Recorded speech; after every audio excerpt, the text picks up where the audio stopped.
ایک ہے نماز ہم پڑھ لیتے ہیں، آپ نے سارا پڑھ لیا، سارا تعدیل ارکان بھی کر لی، لیکن اگر آپ کا اللہ کے ساتھ ڈائریکٹ کمیونین اور ڈائریکٹ کمیونیکیشن قائم نہیں ہوا تو نماز، جس کو کہ کہا گیا کہ الصلاۃ معراج المومنین، جو قرب حضور کو حاصل ہوا معراج میں، وہ ایک بندہ مومن دنیا میں رہتے ہوئے حاصل کر سکتا ہے نماز، اگر اس کی روح جو ہے واقعتاً ہم کا نام ہو رہی ہو، الحمدللہ رب العالمین الرحمن الرحیم مالک یوم الدین اہدنا الصراط المستقیم ایاک نعبد و ایاک، اگر ہم واقعتاً ایسے کہہ رہے ہوں کہ ہمیں احساس ہو کہ ہم اللہ کے حضور میں حاضر ہیں اور عرض کر رہے ہیں، سجدہ کریں تو حدیث میں آتا ہے کہ ایسے محسوس ہو کہ گویا کہ میں نے اپنا سر اللہ کے قدموں میں رکھ دیا، یہ ہے نماز۔ اب جو گفتگو ہو رہی ہے یہ ہم کلامی ہے، الصلاۃ معراج المومنین، اہل ایمان کے حق میں یہ نماز جو ہے یہ معراج کے درجے، لیکن یہ نماز کیسے نصیب ہوگی اگر روح سوئی ہوئی ہے، دبی ہوئی ہے، پسی ہوئی ہے، مزمحل ہے یا مردہ ہے؟ یہ نماز کیسے حاصل ہو؟ چاہے آپ پانچوں وقت کی نماز پڑھ رہے ہو، چاہے آپ نے ہیبٹ بنا لیا ہو نماز کو، چاہے کچھ بھی ہو گیا ہو، لیکن یہ کہ جب تک وہ روح بیدار نہ ہو، جب تک ہم کلامی نہ ہو، افلاق سے آتا ہے نالوں کا جواب آخر،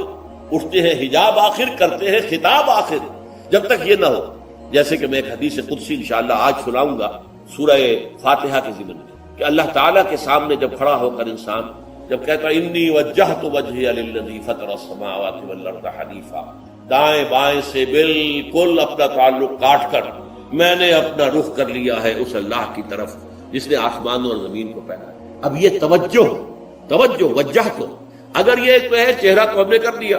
خانہ کعبہ کی طرف، اندر سے ہماری روح متوجہ نہیں ہوئی، وہ سوئی پڑی ہوئی، اسے پتہ ہی کچھ نہیں کہ کیا ہو رہا، تو اس صورت میں وہ کیا ہے؟ ظاہری بات تو پوری ہو گئی، نماز کا ثواب ہو جائے گا، فرض کی ادائیگی کا ثواب مل جائے گا، لیکن وہ اصل نماز کو حاصل نہیں ہوئی۔ یہ ہے وہ بات کہ وَإِذَا سَأَلَكَ عِبَادِي عَنِّي فَإِنِّي قَرِيبٌ، اے نبی جب میرے بندوں کی روحیں بیدار ہو، توانا ہو جائیں، حیات تازہ سے وہ ہم کنار ہو جائیں، اور پھر وہ میرے بارے میں پوچھیں، وہ میرا تقرب حاصل کرنا چاہتے، اب آپ سے پوچھیں تو کہیے میں قریب ہوں، اجیب دعوت الداع اذا دعان، یہ ہے وہ دعا، میں ہر پکارنے والے کی پکار، ہر دعا کرنے والے کی دعا کو سنتا ہوں، قبول کرتا ہوں، جواب دیتا ہوں جہاں کہیں بھی مجھے پکارے، اذا دعان۔ اس میں در حقیقت وہ مفہوم آ گیا ہے where and then where ever، آپ اپنے گھر میں ہو کر پکاریں اللہ کو، آپ بستر پر لیٹے ہوئے پکاریں اللہ، الذین یذکرون اللہ قیاما وقعودا وعلی جنوبہم، ہاں ٹھیک ہے، بعض مقامات بعض اوقات قبول دعا کے لیے زیادہ سازگار ہو، حرم میں جا کر دعا مانگی جائے، اور منا میں عرفات میں خاص طور پر، جبل رحمت پر خاص طور پر، ملتزم جو ہے کعبے کا اس پر خاص طور پر، وہ ایام بھی ہیں خاص، لیکن یہ نہیں ہے کہ بقیہ دنوں میں آپ کے اور اللہ کے درمیان کو بڑا فاصلہ ہے۔ یہ سارا دنیا میں مشرکانہ نظاموں نے تصور پیدا کیا، اللہ تو دور ہے دور ہے دور ہے دور ہے، پاک ہے پاک ہے پاک، تم ناپاک ہو ناپاک ہو ناپاک ہو، اور تم تو بڑی پستی میں پڑے ہو، تم اللہ سے براہ راست ہم کلام نہیں ہو، کوئی درمیانی چاہیے، کوئی لنکس چاہیے، کوئی پجاری ہوگا، کوئی پروہت ہوگا، کوئی پنڈت ہوگا، کوئی پیر ہوگا، کوئی پادری ہوگا، کوئی پوپ ہوگا، اس کے ذریعے سے تم اللہ سے ہم کلام ہو، خود نہیں۔ اور جب ذریعے بیچ میں آ گئے تو ان کی مٹھی گرم کرو، ان کی چاپلوسی کرو، ان کو بھی جو ہے چادریں چڑھاؤ، ان کو نذرانے پیش کرو، یہ ہے بدترین ایکسپلائٹیشن جو مذہب کے ذریعے سے نوع انسانی کی ہوئی۔ یہ دو ایکسپلائٹیشن دنیا میں ہوئی ہے تاریخ انسانی میں، ایک بادشاہوں کی طرف سے خراج دو ہمیں، محنت تم کرو گے کھیت میں، آدھا حصہ ہمارے پاس آئے گا، ہم عیش کریں گے، ہم اسٹینڈنگ آرمیز رکھیں گے تاکہ ذرا تم بغاوت کرو تو تمہارا سر کچل دیا جائے۔ یہ ایکسپلائٹیشن بدترین، مانگنے والا گدا ہے، صدقہ مانگے یا خراج۔ دوسری طرف ہم بادشاہ ہیں، ہم چندر بنسی سورج بنسی خاندان ہیں، ہم راجپوت ہیں، حکومت کرنا ہمارا حق ہے، اور یہ پنڈت پروہت جو ہے وہ بھی کہیں گے کہ ٹھیک ہے، نصف لی و نصف لک وہذا قوم جاہلون، یہ عوام جو ہے ان کا خون چوسو، ہمیں یہ نذرانے پیش کریں، بتوں کو آ کے چڑھاوے چڑھائیں اور تمہیں خراج دیں اور ٹیکس دیں، they are to be exploited. اسلام نے آ کر دونوں کا خاتمہ کیا، کوئی ملوکیت نہیں، زکوٰۃ ہے تو غربا کے لیے، بادشاہ کے لیے نہیں ہے، یہ تو غربا کے لیے، لہذا کوئی ٹیکس نہیں۔ نمبر دو، اللہ سے ہم کلام ہونے کے لیے کسی دربان، کسی جو ہے پہرے دار کی مٹھی گرم کرنے کی ضرورت نہیں، جب چاہو ہم کلام ہو جاؤ۔ دل کے آئینے میں ہے تصویر یار، جب ذرا گردن جھکائی دیکھ لی، یہ تو تم ہماری طرف متوجہ نہیں ہوتے، ہم تو ہر وقت کہتے ہیں، ہر شب کو آخری لمحات جو ہیں، آخری جو گھنٹے ہیں رات کے، سمائے دنیا تک ہم نزول فرما لیتے ہیں تمہارے لیے، اور پکارنے والا پکارتا ہے حل من مستغفر فاغفر له، ہے کوئی استغفار کرنے والا کہ میں اسے بخش دوں، حل من سائل فاعطیہ، ہے کوئی مانگنے والا کہ میں اسے عطا کروں۔ تم ہی سوئے رہتے ہو، الٹا غفیر رہتے ہو، تمہیں ہماری طرف توجہ نہیں ہے۔ اگر ہماری طرف متوجہ ہو جاؤ تو جیسے کہ اقبال نے کہا کہ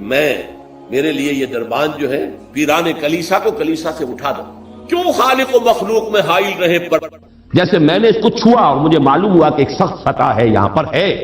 یہ پرسپشن ہے میری، کنسپشن کچھ اور ہے، تصور ذہن کے اندر نقشہ بن گیا۔ خدا کا تصور ہم قائم نہیں کر سکتے، لیکن خدا کے ساتھ ہمارا جو باطنی رشتہ ہے کہ اندر محسوس ہوتا ہے کہ ہے، جس کی مثال بھی میں نے دی تھی، بعض حضرات کے شاید علم میں نہ ہو،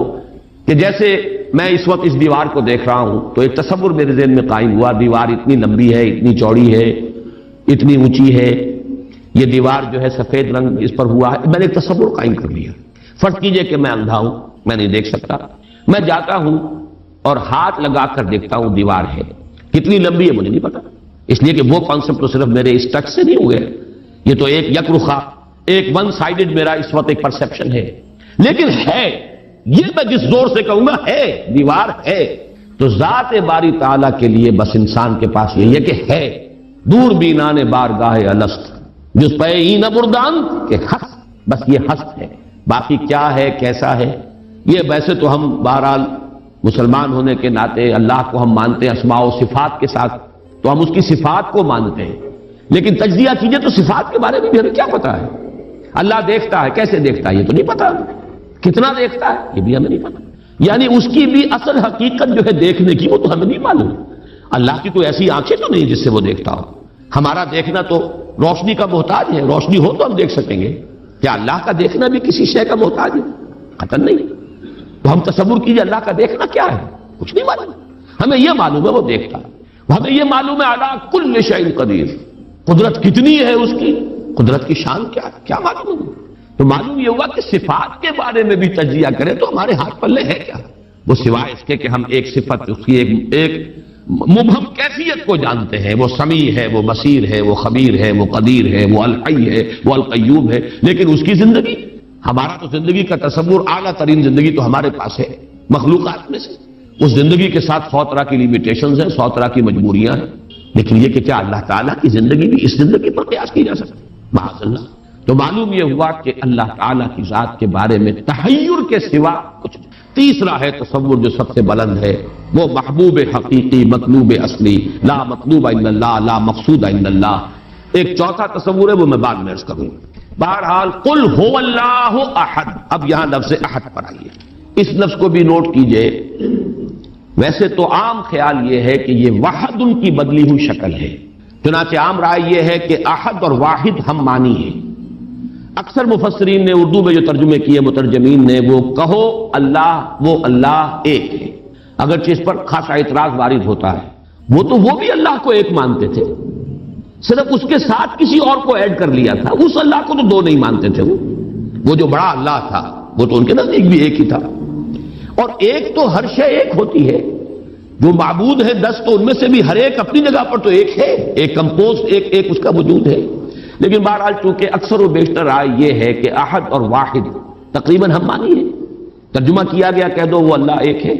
اور یہ کہ واحد ہی کی بدلی ہوئی شکل احد ہے، یہ تو ہے تقریباً بالعموم جو رائے ہے، لیکن میرے علم میں آج ہی یہ بات آئی ہے اور وہ میں آپ تک بھی منتقل کر رہا ہوں۔ امام راغب اصفہانی، ظاہر بات ہے لغت کے تو بہت بڑے امام ہیں، اور مفردات القرآن پر ان کی کتاب جو مارکۃ الدارہ ہے مشہور، انہوں نے اسے علیحدہ مادہ قرار دیا ہے۔ احد ان کو الف ہا دال علیحدہ لائے، شروع میں الف کی تختی میں لائے، وحد ان کے ساتھ شامل نہیں کیا، معلوم ہوا کہ یہ ایک اپنی جگہ پر ایک مستقل مادہ ہے ان کے نزدیک، یہ وحد سے اس کا تعلق نہیں بلکہ احد اپنی جگہ پر ایک مستقل علیحدہ مادہ ہے، اور اسی اعتبار سے انہوں نے اسے وحد سے علیحدہ کر کے الف کی تختی کے اندر لیا۔ اب اس کا جہاں تک استعمالات ہیں اس میں بھی اتفاق ہے، 3 اس کے استعمالات ہیں۔ سب سے زیادہ استعمال اس لفظ کا ہوتا ہے نفی مطلق کے لیے، کمرے میں کوئی نہیں ہے، ایک بھی نہیں ہے، جب یہ کہنا ہو تو احد کا لفظ آئے گا، نفی احد، کوئی نہیں ہے، ایک بھی نہیں، اکیلا۔ اسی معنی میں قرآن مجید میں یہ لفظ بہت مرتبہ آیا ہے، خاص طور پر آپ سورہ کہف کو اگر دیکھیں گے لا یشرک فی حکمہ احدا، اللہ اپنے حکم اور اپنے اختیار میں کسی کو نہیں شریک کرتا، کسی ایک کو بھی نہیں کرتا. یعنی یہ نفی میں مبالغے کے لیے یہ لفظ استعمال ہوتا ہے. اور سورت ختم بھی ہوئی ہے فمن کان یرجو لقاء ربہ فلیعمل عملا صالحا ولا یشرک بعبادۃ ربہ احدا.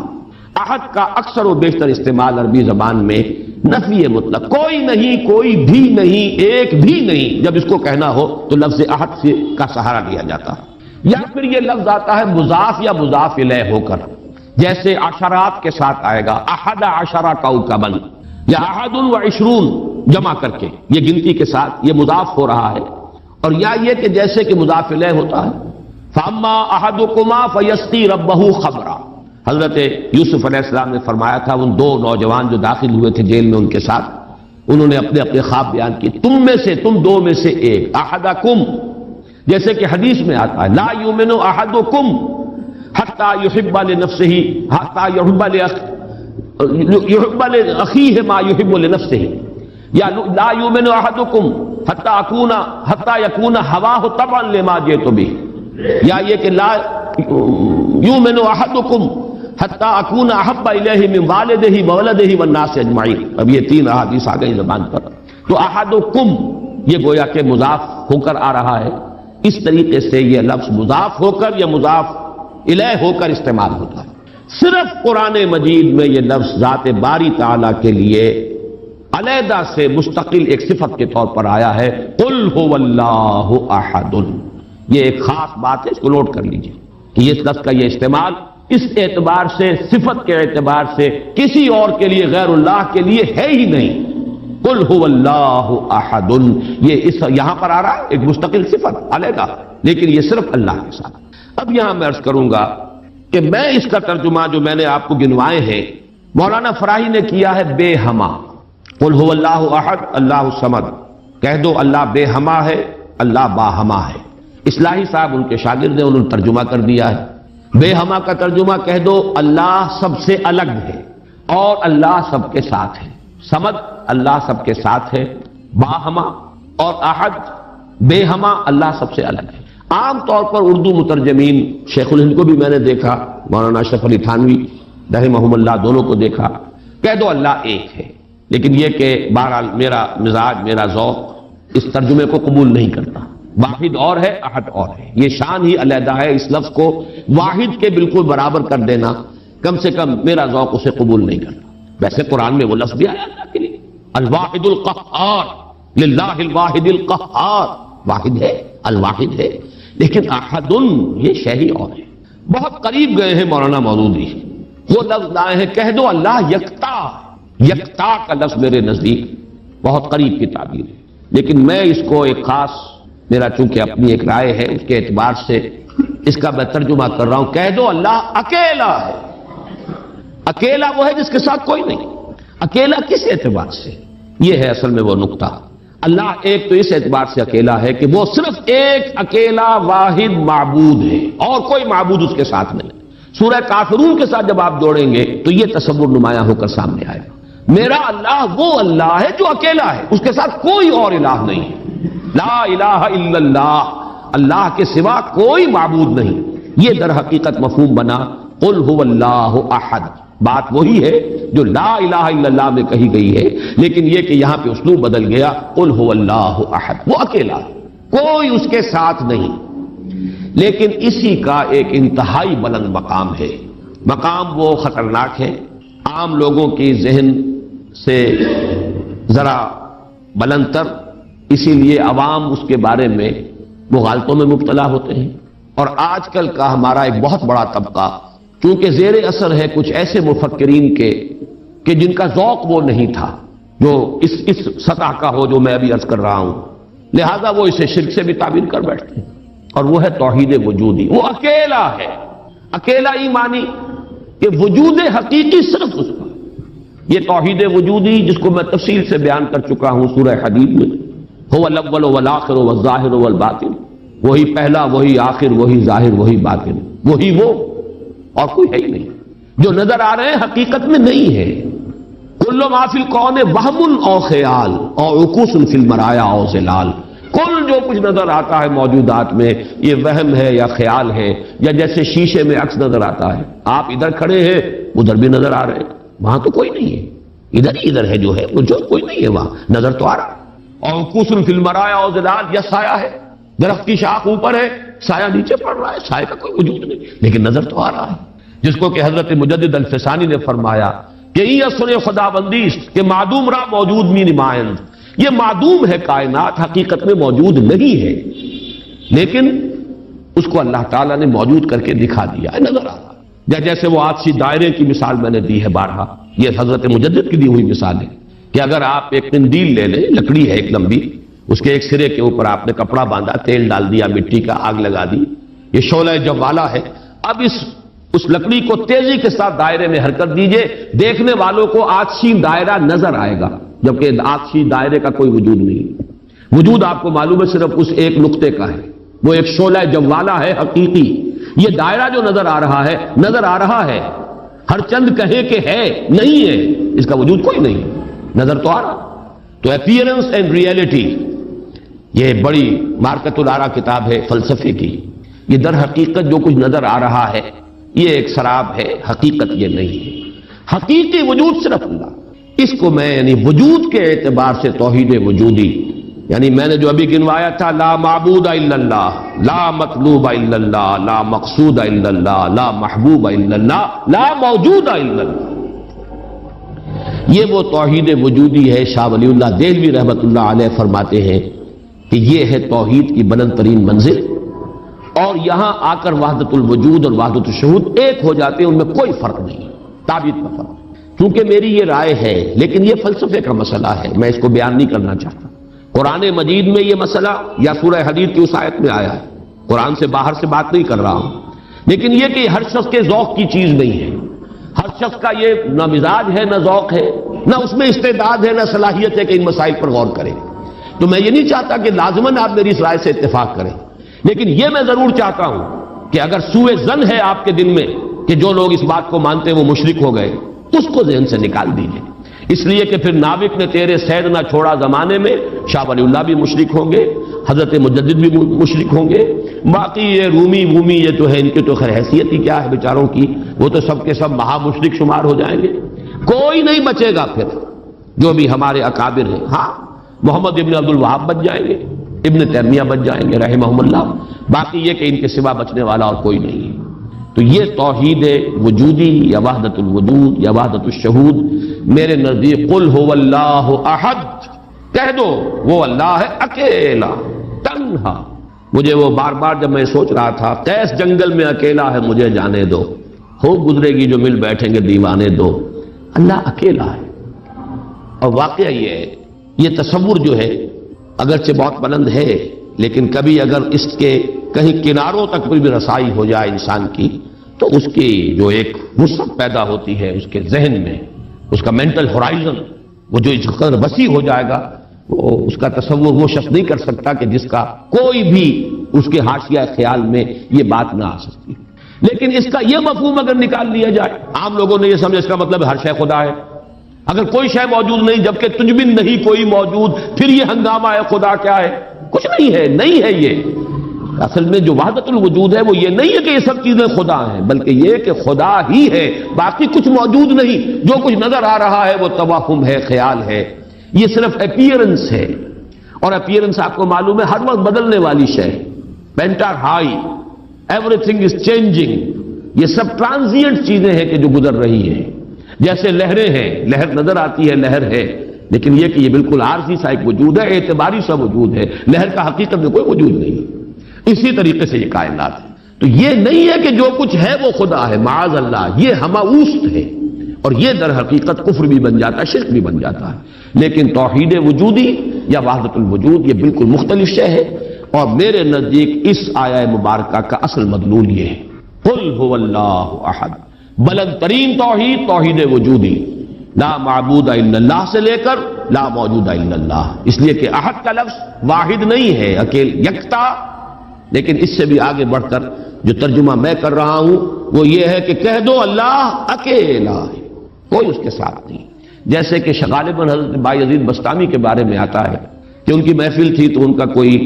مرید جو تھا اس نے ایک عجیب کیفیت ہوتی ہے انسان کی، اس کیفیت میں ایک جملہ کہا، وہ بھی زمانہ کیسا ہوگا جبکہ اللہ ہی تھا اور کچھ نہ تھا۔ اب ایک تصور ہے، اب تو کائنات ہے، یہ ہے، آسمان ہے، زمین ہے، ستارے ہیں، سیارے ہیں، سب کچھ ہے، وہ بھی زمانہ ہوگا جبکہ اللہ ہی تھا اور کچھ نہ تھا۔ تو وہ بایزید بستانی ہے جو دوسرے بزرگ کوئی ہو سکتے ہیں اگر مجھے نام کا اس وقت مغالطہ ہو رہا ہو، انہوں نے اسی کیف کے عالم میں جواب دیا، الان کما کان، میرے عزیز اب بھی ایسا ہی ہے، اللہ ہی ہے اور کچھ نہیں ہے، جیسے پہلے تھا جس کا تم تصور کر رہے ہو اب بھی حقیقت میں ہوئی۔ اس کو میں ذرا اور آسان کر دوں تاکہ جو نسبتاً یعنی سادہ مزاج حضرات ہیں ان کی سمجھ میں بھی یہ بات آ جائے، کسی مغالطے میں مبتلا نہ ہو۔ دیکھیے جب ہم کہتے ہیں لا محبوب الا اللہ، کیا معنی ہے اس کے؟ یہ معنی تو نہیں ہے کہ اولاد سے محبت نہ کرو، یہ تو دین کی تعلیم نہیں ہے۔ معنی کیا ہے؟ ساری محبتوں سے بالا تر محبوب حقیقی صرف اللہ ہو جائے۔ لا محبوب الا اللہ کا مطلب یہ ہے، یہ نہیں کہ آپ کاٹ دیجیے محبت ہر ایک کی۔ اولاد سے محبت کرو، شوہر بیوی سے محبت کرے، بیوی شوہر سے محبت کرے، وطن سے محبت کرو، بلکہ اتنی خوشخبریاں ہیں، وجبت محبتی للمتحابین فیہ، میری محبت واجب ہو گئی ان کے لیے جو میرے لیے ایک دوسرے سے محبت کرے۔ تو ایک مسلمان سے محبت کرتا ہے، ایک مومن سے محبت کرتا ہے، ایک مجاہد دوسرے مجاہد سے محبت کرتا ہے، یہ محبت تو مطلوب ہے۔ لا محبوب الا اللہ کا مطلب یہ نہیں ہے کہ ساری محبتوں کی نفی ہو گئی۔ اسی طرح جب ہم کہتے ہیں لا موجود الا اللہ، اس کا مطلب یہ نہیں کہ تمام موجودات کی نفی ہو گئی، بلکہ یہ کہ وجود حقیقی صرف اللہ کا ہے۔ یہ اعتباری وجود ہے جن کی کوئی حقیقت نہیں ہے، یہ دائمی وجود، مستقل وجود، وہ وجود جو از خود ہے، با خود ہے، خود بخود ہے، جسے کسی نے وجود نہیں عطا کیا، جس کا وجود ایسا نہیں ہے کہ کبھی شروع ہوا اور کبھی ختم ہو جائے، وہ وجود حقیقی صرف اللہ ہے۔ اب اس میں تو کوئی اشکال نہیں رہے گا، اس معنی میں اگر کہا جائے لا موجود الا اللہ تو ہر شخص کہے گا۔ اس کی ایک اور مثال میں آپ کو دے دوں، دعا استخارہ میں حضور فرماتے ہیں فَإِنَّكَ تَعْلَمُ وَلَا أَعْلَمُ وَتَقْدِرُ وَلَا أَقْدِرُ،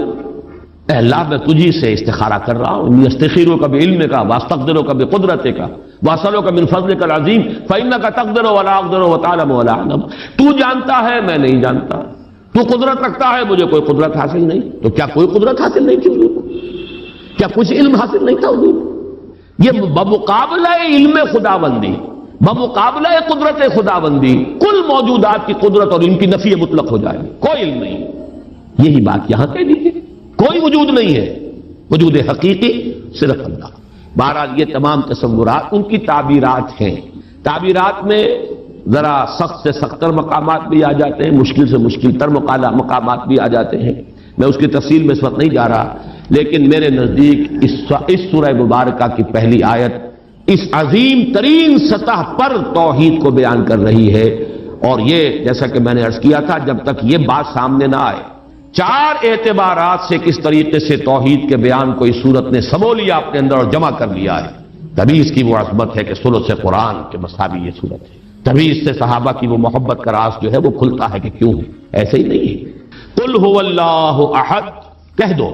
وہ اللہ ہے، میرا معبود جسے میں پوچھتا ہوں وہ اللہ ہے، لیکن وہ اللہ نہیں جسے تم پکار رہے، وہ اللہ جو اکیلا ہے، تنہا ہے۔ اللہ الصمد، جیسا کہ میں عرض کر چکا ہوں صمد کا لفظ قرآن مجید میں ایک ہی مرتبہ ہے، اور اس کے مفہوم کو بھی دو معنی سے بیان کیا گیا ہے۔ ایک تو چونکہ ایک مرفوع روایت بھی امام راضی لے کر آئے ہیں، روے عن ابن عباس رضی اللہ تعالی عنہما، کہ حضور سے پوچھا گیا اللہ کا صمد ہونا کیا معنی ہے اس کے، تو آپ نے فرمایا هو السید الذی یصمد الیہ فی الحوائج، اصل میں یہ صمد جو ہے عربی زبان میں یہ ہوتا تھا کسی چٹان، مضبوط چٹان کی طرف جس کو پشت پر رکھ لیا جائے تو دشمن سے مقابلے میں انسان کو سہولت ہوتی ہے۔ اگر آپ جیسے کہ وہ حضرت عمر کا بھی واقعہ بیان ہوتا ہے، بعض حضرات تو اس کو نہیں مانتے لیکن اکثر لوگ مانتے ہیں کہ مسجد نبوی میں خطبہ دے رہے تھے حضرت عمر، اور اس وقت شام کے ایک محاذ پر جنگ بھی ہو رہی تھی، اس وقت حضرت ساریہ جو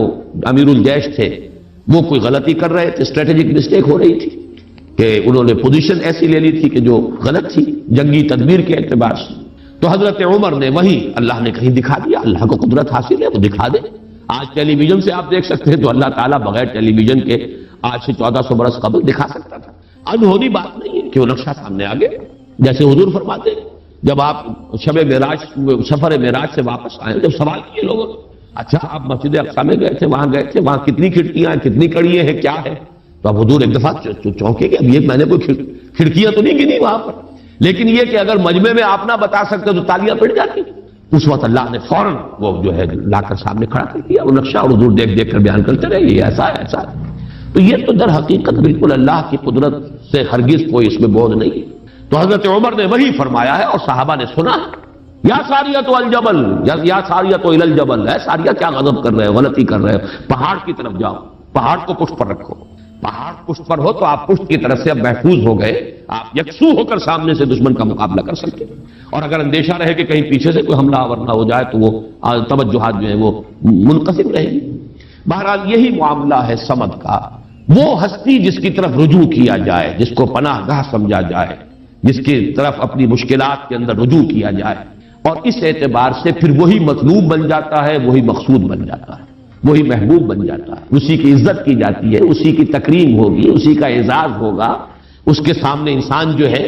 وہ اپنے آپ کو جھکائے گا، جس بڑے بڑے سردار۔ تو یہ سمد جو ہے اس معنی میں، اور ایک سمد وہ شے ہے جس کو کھوکھلی نہ ہو، لا جوف لہو، بہت مضبوط اپنی جگہ پر توانا چٹان۔ ایک تو وہ چٹان ہے جو کھوکھلی ہے، لیکن یہ کہ ایک چٹان وہ ہے جو مضبوط اور بالکل سالڈ چٹان ہے۔ ان دونوں اعتبارات سے اللہ الصمد کا ترجمہ اب مولانا فراہی، مولانا اصلاحی صاحب کا تو یہ ہوا کہ اللہ تعالی باہما ہے،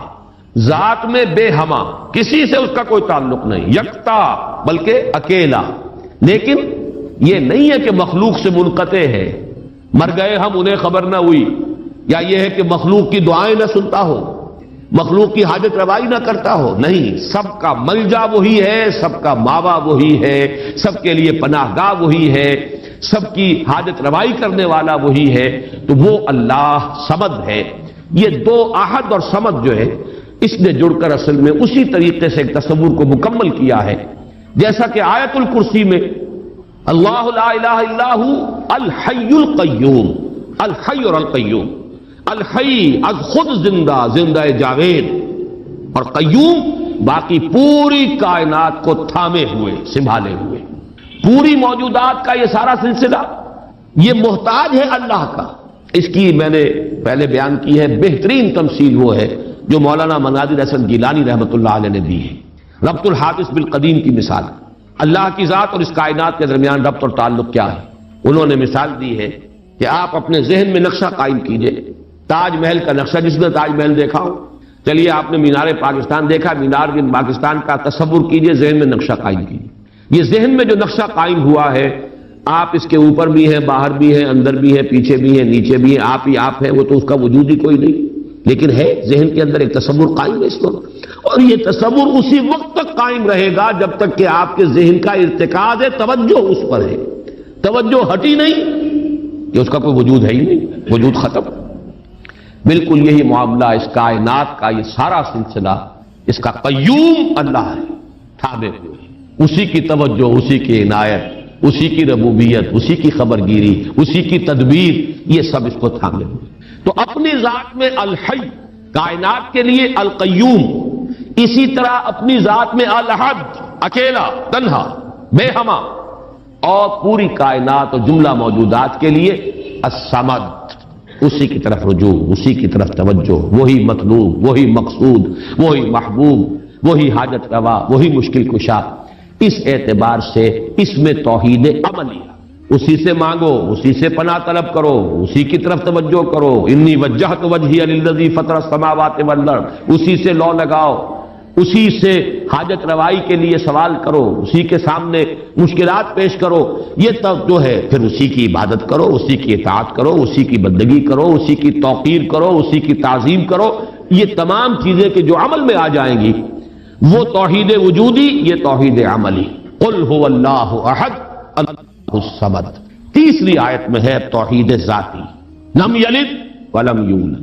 میں شرک کے مختلف اقسام کے ضمن میں جو 6 کیسٹ ہیں، اللہ کا شکر ہے بہت دنیا میں عام ہوئے ہیں، اس میں یہ تقسیم بیان کر چکا ہوں،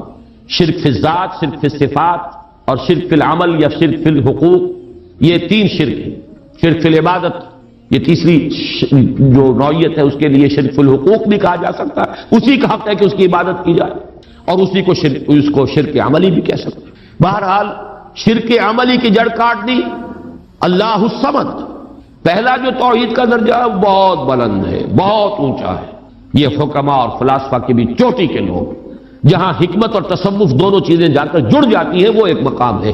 خالص فلسفہ بھی انسان کو کہیں نہیں لے کے جاتا، اور عقل اور فکر کی بلندی نہ ہو تو تصوف بھی محض نفسیاتی ریاضتیں بن کر رہ جاتی ہیں، سائیکولوجیکل ایکسرسائزز کے سوا کچھ نہیں رہتا۔ اصل تصوف جس کا میں قائل ہوں وہ ہے کہ جو فکر اور فلسفے کی بھی انتہا ہو، اور پھر اس کے ساتھ یہ جو اللہ کے ساتھ انسان کا قلبی ذہن اور قلب دونوں کے اتحاد کے ساتھ اللہ کے ساتھ ایک رابطہ۔ بہرحال تو یہاں جو تیسرا شرک ہے اور جو ہمارے اس شرک کے بیان میں آتا ہے نمبر 1 پر، بدترین شرک فی الذات، اس کی بدترین صورت، فلسفیانہ صورت تو وہ ہے ہماؤس، اللہ ہی نے اس کائنات کا روپ دھار لیا ہے۔ برف تھا پگھل کر پانی بن گیا، اللہ تھا اس نے ہی اس کائنات کا روپ دھار لیا۔ اب اللہ کہاں ہے؟ یہی کائنات اللہ ہے۔ اللہ پانی تھا وہی تو بھاپ بن گیا، اب پانی کہاں ہے؟ یہ بھاپ ہی تو پانی ہے۔ ایک یہ شکل ہے، یہ بدترین صورت ہے شرک فی الذات کی، یہ ہے وہ ہماؤس، یہ جس میں کہ ہر شے خدا بن گئی، اس لیے کہ خدا ہی نے در حقیقت یہ صورت اختیار کر لی۔ یا پھر مذہبی میدان میں یہ شرک آیا ہے اللہ کے لیے بیٹا بیٹی۔ بیٹا بیٹی ایک تو یہ سمجھے اولاد جو ہے وہ جز ہوتا ہے۔ اولاد کیا ہے؟ باپ کا ایک نطفہ ہے، اسی سے تو اسی نے ڈیولپ ہو کر ایک شکل اختیار کی ہے، اور پھر وہ کفو ہوتا ہے برابر کا۔ سید باپ ہے تو بیٹا بھی تو سید ہی ہوا، مغل باپ ہے تو بیٹا بھی مغل ہے، اسی طریقے سے گھوڑا ہے تو بیٹا بھی گھوڑا ہی ہے۔ وہ تو جنس جو ہے اس میں کفو جس کو کہتے ہیں ہم، برابری کا معاملہ یہ ہے اولاد کے اندر، اس سے زیادہ برابری کا اور کوئی تصور نہیں ہے۔ اس پہلو سے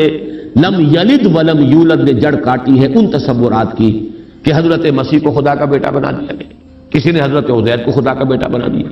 ملائکہ کو اہل عرب جو ہے خدا کی بیٹیاں قرار دے رہے ہیں۔ یہ بیٹا بیٹی کا تصور، جیسے قرآن کہتا ہے کیسے ہو جائے گی اس کی اولاد جب کہ اس کی کوئی جوڑی نہیں، ولم تکن لہ صاحبہ، کوئی تصور نہیں۔ اور عیسائیوں میں تو خیر ایک طبقہ وہاں تک بھی گیا ہے کہ حضرت مسیح کی والدہ حضرت مریم کو بھی الوہیت میں شامل کیا ہے۔ اولین تثلیث تو یہی تھی کہ اللہ اور حضرت مریم اور حضرت عیسیٰ، بعد میں یہ کہ حضرت مریم کو نکال کر اور روح القدس کو شامل کیا گیا، God is father, God is son and the holy ghost یا ہولی اسپرٹ۔ یہ تثلیث ہے جو عام طور پر اب چلتی ہے، لیکن پہلے تو تثلیث کے اندر جیسے کہ قرآن مجید میں بھی ہے حضرت مریم کو بھی انہوں نے شامل کیا۔ اس اعتبار سے نوٹ کیجئے کہ لم یلد ولم یولد یہ در حقیقت توحید ذات، نہ اس نے کسی کو جنا نہ وہ جنا گیا، نہ کوئی اس کے والدین، نہ کوئی اس کی جورو، نہ کوئی اس کی اولاد۔ اس اعتبار سے وہ یکتا،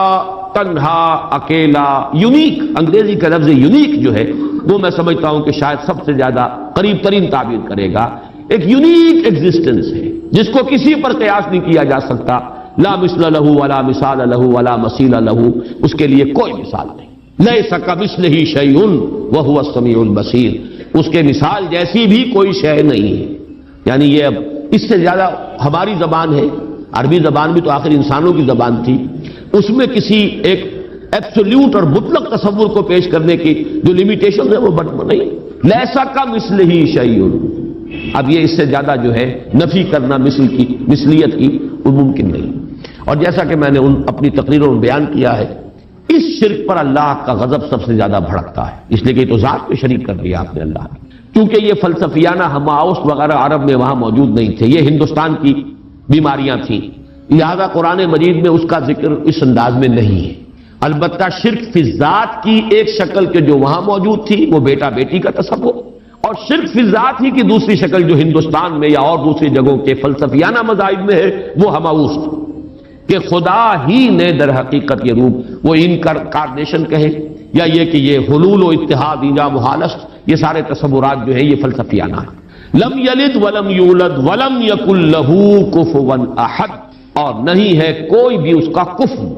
کفو کاف فے اور واو،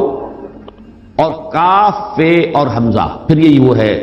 جو الف واو اور یہ جو ہے بدل جاتے ہیں، یہ ایک ہی مادہ ہے، اسی سے مکافات ہے بدلہ،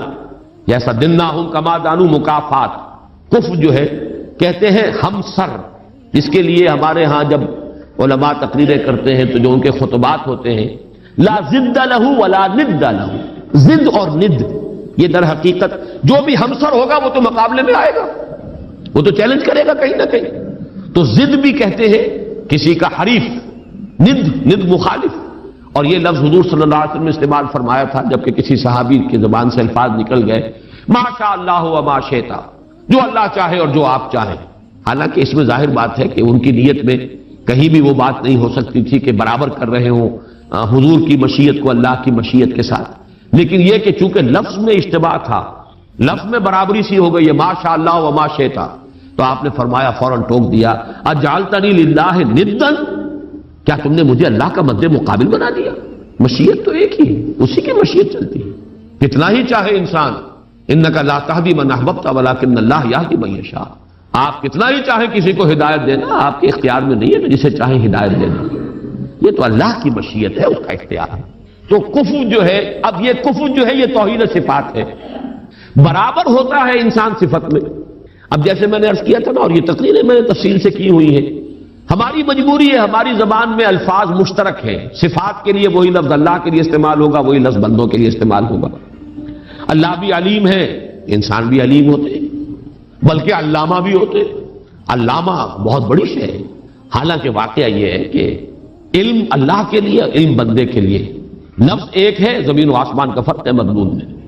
وہ علم ذاتی ہے، وہ علم مطلق ہے بلا نہایت، اس کی کوئی حدود نہیں ہے.